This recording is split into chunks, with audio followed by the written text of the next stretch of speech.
Hi guys, আজ আমি আপনাদের জন্য 2020 সালে মুক্তি পাওয়া একটা অসাধারণ জাপানি সিনেমা নিয়ে হাজির হয়েছি, যেখানে একজন হ্যান্ডসাম ছেলের জন্য স্কুলের সব মেয়েরা পাগল। কিন্তু সে ছেলেটা স্কুলের সবচেয়ে সহজ সরল একটা মেয়েকে ভালোবাসে। কিন্তু একটা সময় ছেলেটা জানতে পারে সে মেয়েটা একটা ভয়ঙ্কর রোগে আক্রান্ত। এটা জানার পর ছেলেটা কি সারা জীবন এই অসুস্থ মেয়েটার পাশে থাকবে, নাকি তাকে ছেড়ে অন্য সব মেয়েদের কাছে চলে যাবে, তা জানার জন্য ভিডিওটা শেষ পর্যন্ত দেখবেন। আর আমার চ্যানেলটা যদি এখনো সাবস্ক্রাইব করে না থাকেন, প্লিজ আমার চ্যানেলটাকে সাবস্ক্রাইব করে বেল আইকনটি ক্লিক করে রাখুন, যাতে আমার দেওয়া প্রতিটা ভিডিও সবার আগে আপনি পেয়ে যান। তাহলে চলুন ভিডিওটা শুরু করা যাক। এই গল্পের শুরুতে আমরা দেখতে পাই দুজন ছেলের মধ্যে খেলার প্রতিযোগিতা চলছিল। এখানে একটি ছেলের নাম ছিল হান আর আরেকটা ছেলের নাম ছিল রোহান। আর রোহানি হলো আমাদের গল্পের মেন হিরো। অন্যদিকে আমরা দুটি মেয়েকে গভীর মনোযোগ দিয়ে তাদের খেলা দেখতে দেখি। তাদের মধ্যে একটা মেয়ের নাম হলো রেনু আর আরেকটা মেয়ের নাম হলো লিন। লিন আর হান ছিল বয়ফ্রেন্ড আর গার্লফ্রেন্ড। এদিকে রেনু ও রোহান নামের সে ছেলেটাকে অনেক পছন্দ করত, কিন্তু সে এই কথাটা এখনো রোহানকে বলতে পারেনি, কারণ রেনু ছিল খুবই সহজ সরল লজ্জাপতি স্বভাবের একটি মেয়ে। তবে তার মনটা খুবই ভালো। খেলার প্রতিযোগিতায় রোহান জিতে যায় আর হান হেরে যায়, যা দেখে রেনু তো মহা খুশি, কারণ যাকে সে পছন্দ করে সে জিতে গিয়েছে। এদিকে লিনের তো মনটা অনেক খারাপ হয়ে যায়, কারণ তার বয়ফ্রেন্ড হেরে গিয়েছে। খেলা শেষে লিন তার বয়ফ্রেন্ড হানকে মাথা মোছার জন্য তোয়ালে দেয়, যা দেখে রেনুরও ইচ্ছে করে রোহানকে তোয়ালে দিতে, কিন্তু সে লজ্জায় তার সামনে যেতে পারে না, কারণ তাদের মধ্যে এখনো তো রিলেশন গড়ে ওঠেনি। কিন্তু রোহান রেনুকে তোয়ালে নিয়ে দাঁড়িয়ে থাকতে দেখে ফেলে। তবে রোহান রেনুকে দেখার আগে রেনু মন খারাপ করে সেখান থেকে চলে যায়। আর এখানে রোহান সম্পর্কে আরেকটা কথা আপনাদেরকে বলে রাখি, রোহান কিন্তু দেখতে খুবই হ্যান্ডসাম একজন ছেলে। তাছাড়া স্কুলের প্রায় সব মেয়েরাই তার জন্য পাগল, অর্থাৎ এক কথায় সব মেয়েদের সে ক্রাশ ছিল। যাই হোক, তারপর দেখা যায় স্কুল ক্যান্টিনে রেনু আর লিন বসে খাবার খাচ্ছিল। খাওয়ার সময় রেনুর গলায় খাবার আটকে যায়। তখনই রোহান তার সামনে পানি নিয়ে আসে আর তাদের সঙ্গে খাবার খাওয়ার জন্য একই টেবিলে বসে পড়ে। কিন্তু এখানে রেনু লজ্জা পেয়ে সেখান থেকে উঠে চলে যায় আর তাড়াহুড়ো করে যাওয়ার সময় সে পড়ে যায়। তখনই রোহান এসে বলে, তুমি কি ঠিক আছো? রেনু বলে হ্যাঁ। এই বলে সে আবারও সেখান থেকে দৌড়ে পালিয়ে যায়। সামনে থেকে চলে গেল। রেনু কিন্তু সবসময় লুকিয়ে লুকিয়ে রোহানকে দেখতো। এদিকে স্কুল ছুটির পর দেখা যায় লিন তার বয়ফ্রেন্ডকে নিয়ে বের হয়ে যায়, যা দেখে রেনুরও খুবই ইচ্ছা করে রোহানের সঙ্গে যেতে। এই জন্য রেনু করে কি, রোহানের সঙ্গে না গিয়ে তার পিছন পিছন যাওয়া শুরু করে।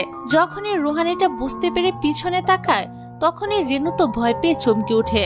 তারপর দেখা যায় তারা দুজন একসঙ্গে বাসে করে বাড়ি ফিরছিল, কিন্তু তারা একে অপরের সাথে কথা বলছিল না। যাই হোক, বাসের ঝাঁকুনিতে রেনু পড়ে যাচ্ছিল, তাই রোহান তাকে সরিয়ে অন্য পাশে দিয়ে সেভ করে রাখে। ঠিক সে সময় রেনুর কাছে থাকা ডায়েরিটা পড়ে যায়, যেটা রেনু আর দেখতে পায় না। পরের দিন তাদের ক্লাসে পরীক্ষা চলছিল। রেনুর সিট পড়েছিল রোহানের পিছনে, তাই রোহান প্রশ্নপত্রের সঙ্গে তাকে একটা চিরকুটও লিখে দেয়, যেখানে লেখা ছিল, পরীক্ষার পর তুমি কি আমার সাথে দেখা করতে পারবে? এটা দেখে রেনু তো অনেক খুশি হয়ে যায়। সত্য হলো তার ক্রাশ তার সাথে দেখা করতে চেয়েছে। যাই হোক, রেনু তো পরীক্ষা শেষ করে অনেক খুশি মন নিয়ে তার সঙ্গে দেখা করতে চলে যায়। আর সেখানে রোহান রেনুকে গতকালের বাসের মধ্যে ফেলে আসা ডায়েরিটা দেয় আর তাকে বলে, আমি অনেক সরি, আমি তোমার ডায়েরিটা পড়ে ফেলেছি। এটা শুনে রেনু তো লজ্জায় লাল হয়ে যায়, কারণ সে তো ওই ডায়েরিতে রোহানের সম্পর্কে অনেক কিছু লিখে রেখেছিল। তারপর রোহান রেনুকে তার ডায়েরিটা ফেরত দেয়। রেনু তো ডায়েরিটা নিয়ে সাথে সাথে সেখান থেকে দৌড়ে পালিয়ে যায়, কিন্তু অনেক জোরে দৌড়ানোর ফলে সুইমিং পুলের কাছে এসে রেনু পড়ে যায়। পড়ে গিয়ে সে এবার অনেক ব্যথা পায়। ততক্ষণে সেখানে রোহানও চলে আসে আর সে এসে বলে, তুমি সেখান থেকে চলে আসলে কেন? আমার তো তোমার সঙ্গে কথা বলা শেষ হয়নি। শোনো রেনু, আমি কিন্তু তোমাকে পছন্দ করি। এটা শুনে রেনু তো অনেক খুশি হয়ে যায় আর এখান থেকে তাদের লাভ স্টোরি শুরু হয়ে যায়। পরের দিন থেকে তারা একসঙ্গে বসে লাঞ্চ করে, এক অপরকে বোঝার চেষ্টা করে। অন্যদিকে স্কুলের অন্য সব মেয়েরা তো তাদের মধ্যে এই সম্পর্ক দেখে হিংসায় জ্বলে পুড়ে মরে যায়, কারণ স্কুলের প্রায় সব মেয়েরাই রোহানকে পছন্দ করত। তাই তারা রোহানকে রেনুর সঙ্গে দেখে অনেক বেশি জেলাস ফিল করে। যাই হোক, এভাবেই কিছুদিন কেটে যায়। একদিন রেনু রোহানকে তার সঙ্গে তার বাসায় নিয়ে আসে। রেনু তার বাসায় তার দাদুর সঙ্গে থাকতো, কারণ ছোটবেলায় একটা অ্যাক্সিডেন্টে তার বাবা মা মারা গিয়েছিল। তারপর থেকে সে তার দাদুর সঙ্গে এখানে থাকে। কিন্তু এখানে রোহান রেনুর দাদুকে দেখে অনেক বেশি নার্ভাস হয়ে পড়ে। কিন্তু রেনুর দাদু ছিল খুবই ফ্রি মাইন্ডের একজন মানুষ। তিনি রোহানের সঙ্গে অনেক ভালো ব্যবহার করে আর তাকে অনেক মজার মজার রান্না করে খাওয়ায়। খাওয়ার মাঝখানে রেনু পানি আনতে রান্না করে যায় আর সেখানে সে আবারও পড়ে যায়। আগে যখন সে পড়তো তখন সে একাই উঠে দাঁড়াতে পারতো, কিন্তু এখন সে আর একা একা উঠে দাঁড়ানোর শক্তি পাচ্ছিল না, যা দেখে তার দাদু আর রোহান তাকে উঠিয়ে নিয়ে হাসপাতালে চলে যায়। আর সেখানে পরীক্ষা করার পর জানা যায় রেনুর তেমন কোনো সমস্যা নেই, ঘন্টাখানেকের মধ্যে সে ঠিক হয়ে যাবে। আর কিছুক্ষণ পর রেনু ঠিকও হয়ে যায়, সে নিজে নিজে হেঁটে বাসায় চলে আসে। পরের দিন স্কুলে হান রেনুকে একটা ঘড়ি ধরতে দেয়। রেনু সে ঘড়িটা ধরতে পারে না, ধরতে গিয়ে ফেলে দেয়। আর এই ব্যাপারটা রোহান লক্ষ্য করে, তার মনে হয় রেনুর কোনো সমস্যা রয়েছে, তাই সে রেনুকে বলে, তুমি কি ঠিক আছো? রেনু বলে, তুমি চিন্তা করো না, আমি একদম ঠিক আছি। তখনই রেনু দাঁড়ানো থেকে আবারও বসে পড়ে, আর সে এবার উঠে দাঁড়ানোর একদমই শক্তি পাচ্ছিল না। রোহান তাকে উঠিয়ে জড়িয়ে ধরে বলে, আমি তোমার কিচ্ছু হতে দিব না। এবার রোহান রেনুকে বড় একটা হাসপাতালে নিয়ে যায়। তারপর ভালো করে পরীক্ষা করার পর জানা যায় রেনুর অ্যালস নামের একটা রোগ হয়েছে। আর এই অসুখের রোগীদের ব্রেন থেকে বডি পার্টের সিঙ্গেল যাওয়া আস্তে আস্তে বন্ধ হয়ে যায়। আস্তে আস্তে রোগীরা তাদের শরীরকে ইচ্ছে মতো নড়াচড়া করতে পারে না, আর একসময় তারা প্যারালাইজড হয়ে যায়। এই খবরটা শোনার পর রেনুর মুখের দিকে তাকানোই যাচ্ছিল না, তবু সে তার দাদুর সাথে হাসি মুখে বাড়ি ফিরে যায়, যাতে তার দাদু বুঝতে না পারে যে তার মনটা খারাপ। তারপর রেনু স্কুলে গিয়ে ইন্টারনেটে অ্যালস রোগের ব্যাপারে সার্চ করে, আর সার্চ করে সে জানতে পারে এটি এমন একটা রোগ যা 1 লক্ষের মধ্যে একজনেরই হয়ে থাকে। তাছাড়া যখনই এই রোগটা হয় তখন রোগী বুঝতে পারে না তার এই রোগটা হয়েছে, কিন্তু ধীরে ধীরে রোগী তার শরীরের শক্তি হারাতে শুরু করে। হাত পা নাড়াচাড়া করা আস্তে আস্তে তাদের বন্ধ হয়ে যায়, মুখে অরুচি চলে আসে, যার জন্য সে তার ইচ্ছে মতো খাবারও খেতে পারে না।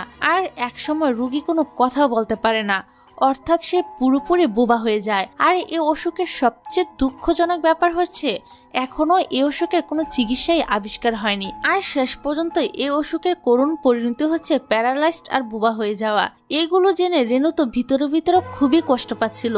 সে বুঝতে পারছিল যে সে খুব শীঘ্রই বোবা হয়ে যাবে, আর কয়েকদিন পর থেকে সে আর হাঁটতেও পারবে না।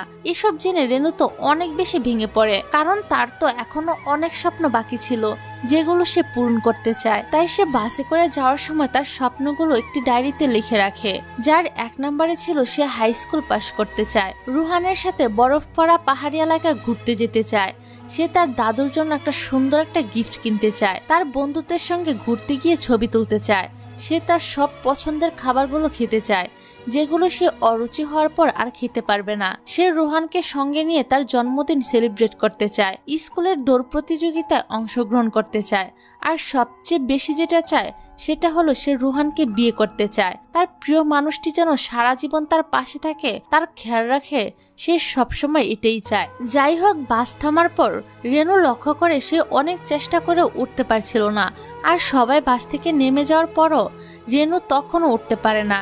এবার বাস তাকে নিয়ে আবার চলতে শুরু করে, যা দেখে রেনু তো খুবই হতাশ হয়ে পড়ে। এদিকে রেনু বাড়ি না ফিরায় রোহান সাইকেল নিয়ে তাকে খুঁজতে বেরিয়ে পড়ে। খুঁজতে খুঁজতে সে রেনুকে বাস স্টপে বসা অবস্থায় দেখতে পায়। এখানে রেনু রোহানকে দেখে অনেক বেশি ইমোশনাল হয়ে যায় আর কান্না করতে শুরু করে। তারপর রেনু তার অসুখের ব্যাপারে সে যা যা জানতে পেরেছে সবকিছু রোহানের কাছে খুলে বলে। আর সে এখানে এটাও বলে, আমি কয়েকদিন পর আর হাঁটতে চলতে পারবো না, প্যারালাইজড হয়ে যাব, আমি কয়েকদিন পর আর কথাও বলতে পারবো না, বোবা হয়ে যাব।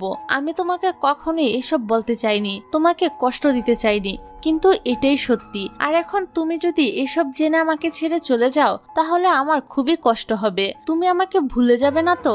তখন রোহান বলে, আমি তোমাকে কখনোই ভুলবো না, আমি সারা জীবন তোমার সাথেই থাকবো।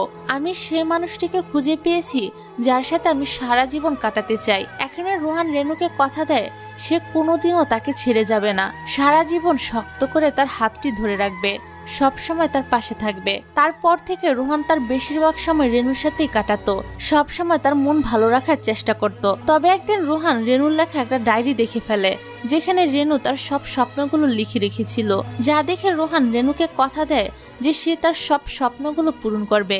এরই মধ্যে স্কুলের দৌড় প্রতিযোগিতার দিন চলে আসে, আর আমরা দেখতে পাই রেনু আর রোহানও খেলায় অংশগ্রহণ করেছে, কিন্তু মাঝপথে এসে রেনু পড়ে যায়। তখন রুহান তাকে সাহস দেয় আর বলে আমাদেরকে খেলার মাঝখানে খেলা ছেড়ে চলে গেলে হবে না। আমরা হারি আর জিতি তাতে কোনো পরোয়া নেই, কিন্তু আমাদেরকে খেলাটা শেষ করতে হবে। তারপর রেনু আর রুহান আবারও উঠে দাঁড়ায় আর দৌড় প্রতিযোগিতার খেলা শেষ করে, যা দেখে স্কুলের সবাই তাদের জন্য হাততালি দেয়। কিছুদিন এভাবেই কেটে যায়। তারপর দেখা যায় রেনুর শরীর দিন দিন আরো বেশি খারাপ হচ্ছে। সে আর আগের মতো হাঁটতে পারে না, বাসার কোনো কাজও করতে পারে না, এমনকি কয়েকদিন ধরে সে আর স্কুলও যায় না। এদিকে দেখা যায় কয়েকদিন ধরে স্কুলে না যাওয়ার জন্য রুহান রেনুর সঙ্গে দেখা করার জন্য তার বাসায় চলে আসে। রেনু তো তার ভালোবাসার মানুষটিকে দেখতে পেয়ে অনেক বেশি ইমোশনাল হয়ে যায় আর ছুটে গিয়ে তাকে জড়িয়ে ধরে অনেক বেশি কান্না করতে শুরু করে, কারণ রেনু তো ভেবেই নিয়েছিল হয়তো রুহান তার কাছে আর কখনোই ফিরে আসবে না, সে আর কোনোদিনই তার ভালোবাসার মানুষটিকে দেখতে পাবে না। তারপর রুহান তাকে উঠিয়ে ভিতরে নিয়ে আসে আর তার গা মুছিয়ে দিয়ে তাকে জড়িয়ে ধরে বলে তোমার কিচ্ছু হবে না, আমি সবসময় তোমার পাশে আছি। তারপর দেখা যায় রুহান আর হানের মধ্যে আবারও খেলার প্রতিযোগিতা চলছে। রেনু আগেরবারের মতো সেখানে গিয়ে খেলা দেখতে চায়, কিন্তু সে তারে পানিয়ে বেশি জোরে হাঁটতে পারছিল না, মাঝপথে এসে সে পড়ে যায়। আগেরবার সে তো তোয়ালে দিয়ে তার মাথা মুছে দিতে চেয়েছিল, কিন্তু সে পারেনি। কিন্তু এবার তার কাছে মাথা মুছে দেওয়ার অধিকার রয়েছে, কিন্তু তার পায়ে শক্তি না থাকার কারণে সে আর সেখানে যেতে পারে না। তাই সে এখানে বসে প্রচন্ড কষ্ট পাচ্ছিল আর কান্না করছিল। এদিকে রেনুর এই ব্যাপারটা লিন লক্ষ্য করে। তারপর রুহান তার খেলা শেষে এই বিষয়টা লিনের কাছ থেকে জানতে পারে আর সে বুঝতে পারে রেনু আর বেশি দিন সুস্থ থাকবে না। তাই খুব শীঘ্রই রেনুর ডায়েরি লেখার ইচ্ছেগুলো তাকে পূরণ করতে হবে। তারপর থেকে রুহান রেনুর লেখা ইচ্ছেগুলো পূরণ করতে থাকে। প্রথমে তারা 4 বন্ধু মিলে একটা জায়গায় ঘুরতে যায়। তারপর তারা সবাই মিলে রেনুর জন্মদিন সেলিব্রেট করে। রেনু তার দাদুর জন্য অনেক সুন্দর একটা গিফটও কিনে আনে আর সবাই একসাথে ছবি তোলে। তারপর রুহান রেনুকে নিয়ে ঘুরতে যায়। তারা দুজনে একসাথে অনেক মজা করে, ছোট বিষয়গুলো অনেক এনজয় করে। রুহান রেনুকে তার পছন্দের খাবারগুলো খাওয়ায়, সূর্যোদয় দেখায়, বিকেলে একসাথে নিয়ে ঘুরতে বের হয়। আর এখন রেনু স্টেক ছাড়া হাঁটতেও পারে না, তারপরও তারা একসাথে অনেক সুন্দর সুন্দর কিছু মুহূর্ত কাটায়। তারপর রেনু রুহানকে বলে আমি ছোটবেলায় আমার বাবা মার সাথে একটা জায়গায় ঘুরতে গিয়েছিলাম, বরফ ঢাকা পাহাড়ি এলাকায়। সে জায়গাটা অনেক সুন্দর, আমি তোমার সাথে আরেকবার সেখানে ঘুরতে চাই, কারণ আমি হয়তো আর কয়েকদিন পর একদমই হাঁটতে পারবো না। তুমি কি আমাকে সেখানে নিয়ে যাবে? তারপর দেখা যায় পরের দিনই তারা সেখানে যাওয়ার জন্য বেরিয়ে পড়ে। আর সে জায়গাটা ছিল অনেক দুর্গম, সাধারণ মানুষেরই সেখানে যাওয়া খুবই কষ্টকর ছিল। তাই কিছু দূর যাওয়ার পরে রেনু আর হাঁটতে পারছিল না। তখন রুহান রেনুকে কাঁধে নিয়ে পুরো জায়গাটা শুরু থেকে শেষ পর্যন্ত ঘুরিয়ে দেখায়। এতে তার অনেক কষ্ট হচ্ছিল ঠিকই, কিন্তু প্রিয় মানুষটিকে আনন্দ দেওয়ার জন্য তার অনেক ভালো লাগছিল। এখানে তারা সুন্দর একটি জায়গায় আসে যেখানে আকাশ ভর্তি তারা ছিল, ঠিক যেন ছবির মতো একটা সুন্দর জায়গা। রিনা শেষবারের মতো এই সৌন্দর্যটা মন ভরে উপভোগ করে। তারপর রুহান বলে আমরা আমাদের জীবনের শেষ মুহূর্ত পর্যন্ত এভাবেই একসাথে থাকবো, কেমন? রিনা বলে আচ্ছা ঠিক আছে। তারপর তারা দুজনে মিলে আকাশে তারা দেখতে থাকে। পরের দিন সকালে তারা আবারও বাসে করে তাদের বাসায় ফিরে আসে। এভাবেই কিছুদিন কেটে যায়। আর রেনু এখন একদমই হাঁটতে পারে না, সারাক্ষণ তাকে হুইল চেয়ারে বসে থাকতে হয়। তাই রুহান তাকে হুইল চেয়ারে বসিয়ে স্কুলে নিয়ে যায়। স্কুলের সবাই তো তাকে এই অবস্থা দেখে অনেক অবাক হয়ে যায়, তারা বুঝতে পারে না রেনুর কি হয়েছে। তারপর রেনু তার ক্লাসের সবাইকে বলে আমার এলস নামের একটা রোগ হয়েছে, যার কারণে এখন আমি ঠিক মতো হাঁটতেও পারি না, আর কয়েকদিন পর আমি কথাও বলতে পারবো না। আমি যদি কারোর মনে কোনো কষ্ট দিয়ে থাকি তাহলে প্লিজ তোমরা আমাকে ক্ষমা করে দিও। আর আমার স্বপ্ন হচ্ছে আমি তোমাদের সাথে এই স্কুলটা পাশ করতে চাই, আশা করি তোমরা আমাকে সাপোর্ট করবে। তারপর ক্লাসের সবাই তার কাছে এসে বলে আমরা সবাই তোমার পাশে আছি, তুমি একটুও ভয় পেও না। এর কিছুদিন পর স্কুলের ফাইনাল পরীক্ষা শুরু হয়ে যায়। রেনু বেশ ভালোভাবেই পরীক্ষা দেয়। পরীক্ষার বেশ কয়েকদিন পর রেনুর শরীর পুরোপুরি নড়াচড়া করা বন্ধ হয়ে যায়। সে নিজে নিজে কিছুই করতে পারে না, অর্থাৎ সে পুরোপুরি প্যারালাইজড হয়ে গিয়েছে। তাকে হাসপাতালে ভর্তি করা হয়। এখন রুহান প্রতিদিন তাকে হাসপাতালে দেখতে আসে। এর বেশ কয়েকদিন পর রুহান একদিন রেনুকে হুইল চেয়ারে বসিয়ে একটা জায়গায় নিয়ে যায়। পথের মধ্যে রেনু বলে আমাকে কোথায় নিয়ে যাচ্ছ? রুহান বলে তোমার জন্য একটা সারপ্রাইজ রয়েছে। তারপর রুহান রেনুকে নিয়ে একটা রুমের দরজা খোলে। দেখা যায় তার স্কুলের সকল ক্লাসমেটরা তার জন্য ওয়েট করছিল। আসলে রেনু পরীক্ষায় খুব ভালো নাম্বার পেয়ে পাশ করেছে, সবাই তাকে শুভেচ্ছা জানাতেই এসেছে। তারপর রুহান রেনুর কানে কানে বলে আমি তোমার সব স্বপ্ন পূরণ করেছি, আমি আমার কথা রেখেছি। রেনু তাদের সঙ্গে অনেক সুন্দর একটা সময় কাটায়। এর কয়েকদিন পর রেনু পুরোপুরি বোবা হয়ে যায়, সে আর কথা বলতে পারে না। তবে সে তার জীবনে এত কিছু হারিয়েও সে অনেক খুশি ছিল, কারণ তার সব স্বপ্ন পূরণ হয়েছে। তার প্রিয় মানুষটি তার এত খারাপ সময়েও তার পাশে ছিল। তার বিশ্বাস আছে তার ভালোবাসার মানুষ তাকে কখনোই ছেড়ে যাবে না, সব সময় ছায়ার মতো তার পাশে থাকবে। আর সত্যি কথা বলতে কি, খারাপ সময়ে প্রিয় মানুষগুলোকে পাশে পাওয়া কিন্তু সত্যি অনেক বেশি ভাগ্যের ব্যাপার, যেটা সবার ভাগ্যে জোটে না। আর এই সিনেমাটি এখানেই শেষ হয়ে যায়। সো ভিউয়ার্স, আমাদের আজকের ভিডিওটি আপনাদের কেমন লেগেছে তা অবশ্যই কমেন্ট করে জানাবেন, এবং ভিডিওটি ভালো লাগলে একটি লাইক দিয়ে শেয়ার করবেন। তাহলে আজকে এই পর্যন্তই। ভালো থাকবেন, সুস্থ থাকবেন। আল্লাহ হাফেজ।